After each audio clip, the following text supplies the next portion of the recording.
Tunggu sebelum kita mulai videonya, monggo di subscribe dan di like ya guys.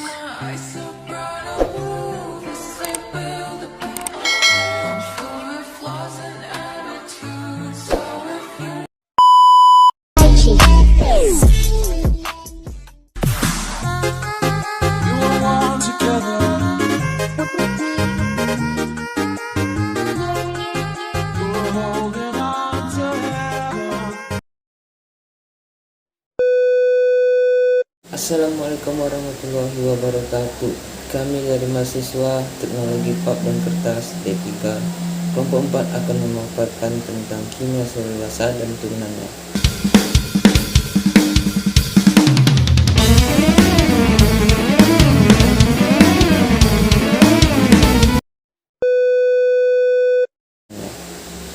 Sebelumnya, perkenalkan, nama saya Muhammad Farhan Rizky dari kelas A. Halo, dan perkenalkan nama saya Bertrand Bastian dari kelas TPKA. Nama saya Dwiki Oktaviano dari kelas B.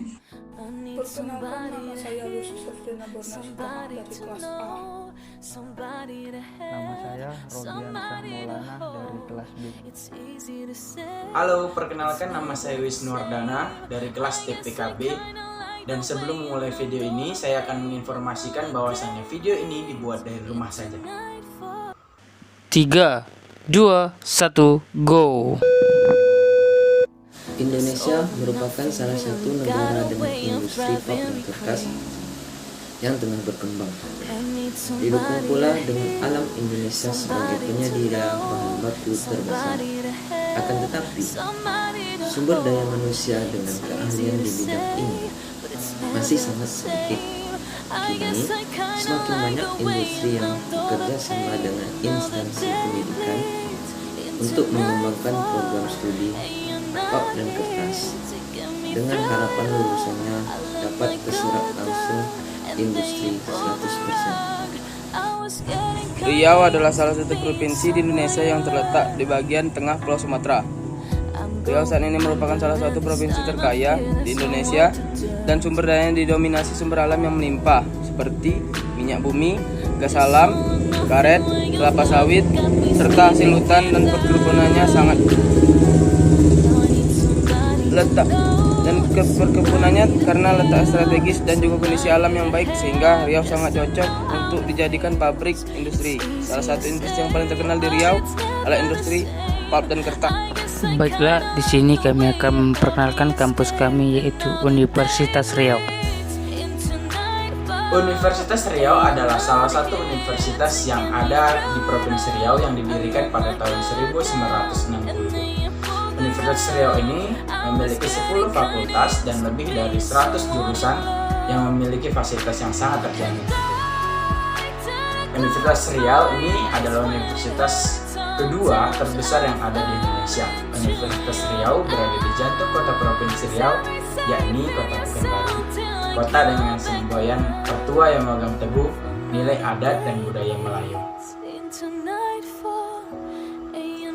Dan Universitas Riau berlokasi di dua tempat, yakni yang pertama berada di Kampus Bina Widya, kilometer 12,5 Simpang Baru, Kecamatan Tampan, Kota Pekanbaru, dan Jalan Patimura, Cintaraja Keselamatan Sail, Kota Pekanbaru. Perguruan tinggi ini telah mencakup program diploma, sarjana, magister, doktor, serta program profesi dan spesialis yang diselenggarakan berdasarkan kebudayaan bangsa Indonesia.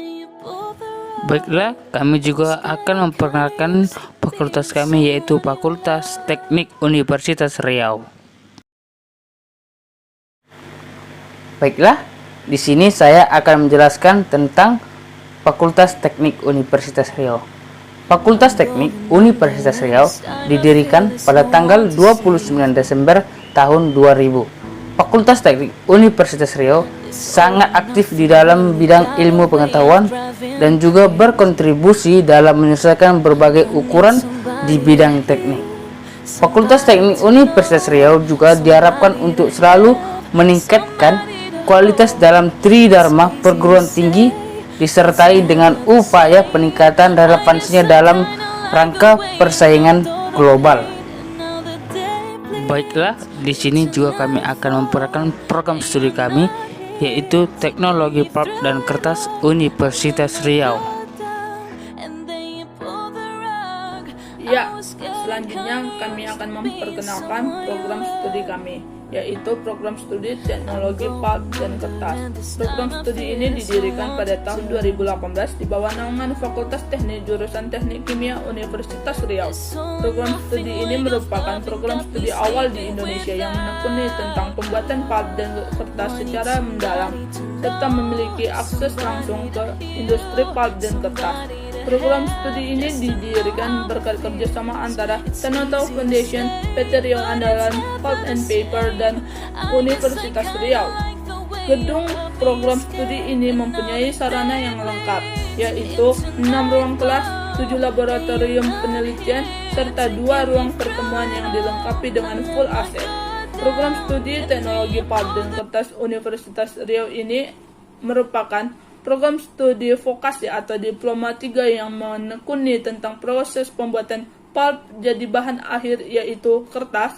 Program studi ini juga menekuni tentang pembuatan keduanya, namun secara terpisah, maupun dari sisi keteknikan ataupun sisi aplikasi operasional.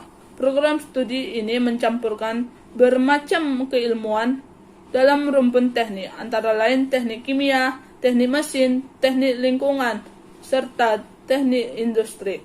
Pembuatan pulp dan kertas mengaitkan bermacam bahan baku, kayu, non-kayu, serta bahan kimia. Angkatan 2020 ini dibagi menjadi 2 kelas, yaitu kelas A dan kelas B. Walaupun kami kuliah secara online dan terpisah, tetapi materi yang diajarkan tetap sama, serta kami memperoleh tenaga pengajar dari PT Riau Andalan Pulp and Paper. Nah, sekarang kita akan membahas tentang apa itu selulosa. Gaspol. Jadi apa itu selulosa? Selulosa adalah polimer glukosa yang mempunyai rantai linear dan dihubungkan dengan ikatan beta 14 glikosidik. Selulosa adalah senyawa seperti serabut, liat, dan tidak larut dalam air. Selulosa dapat ditemukan pada sel pelindung tumbuhan, terutama pada batang, dahan, dan semua bagian berkayu pada jaringan tumbuhan. Selulosa tidak akan ditemukan dalam keadaan murni di alam. Selulosa akan selalu berasosiasi dengan polisakarida lainnya, seperti lignin, pektin, hemiselulosa, dan xilen. Di dalam tumbuhan, molekul selulosa tersusun dalam bentuk fibril yang terdiri atas beberapa molekul paralel dan dihubungkan oleh ikatan glikosidik sehingga sulit diuraikan.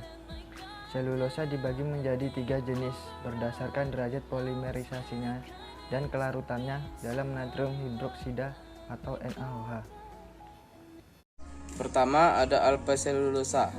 Alpha selulosa adalah jenis berantai panjang yang tidak larut dalam larutan NaOH 17,5% atau bisa yang kita sebut basa kuat.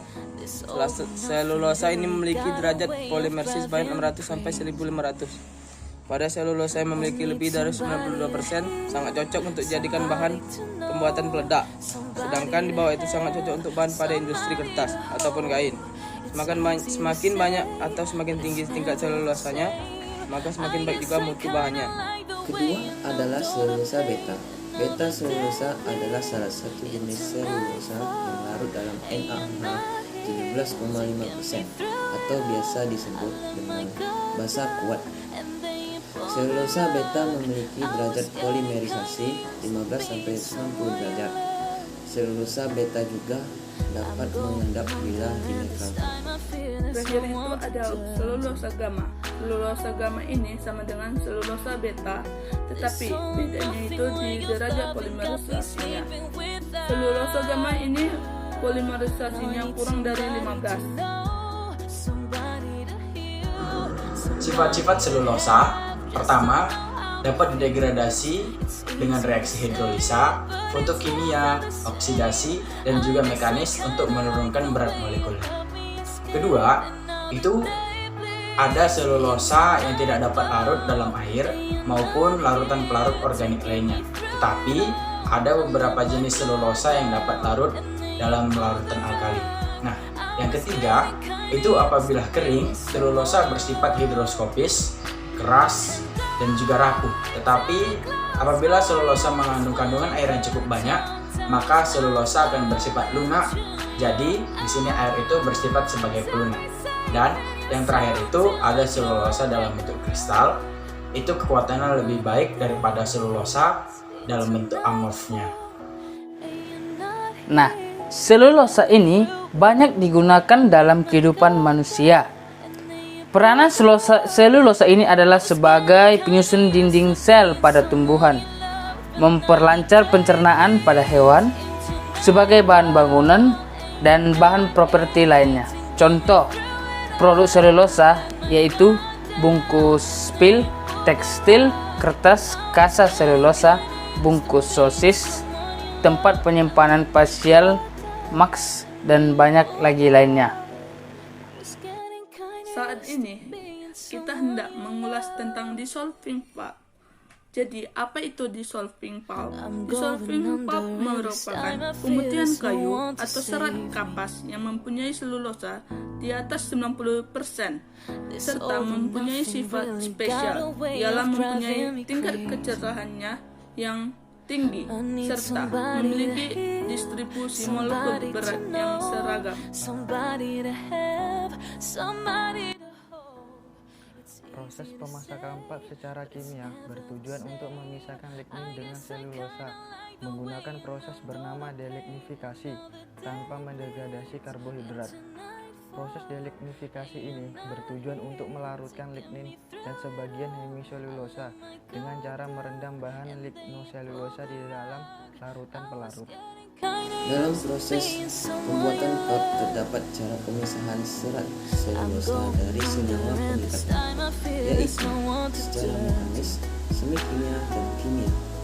Dalam proses kimia itu terdapat beberapa cara tertentu dengan cairan pemasak yang dimasukkan itu ada proses soda, sulfat, dan suhu. Nah, baiklah, sekarang kita akan membahas tentang proses pembuatan dissolving pulp.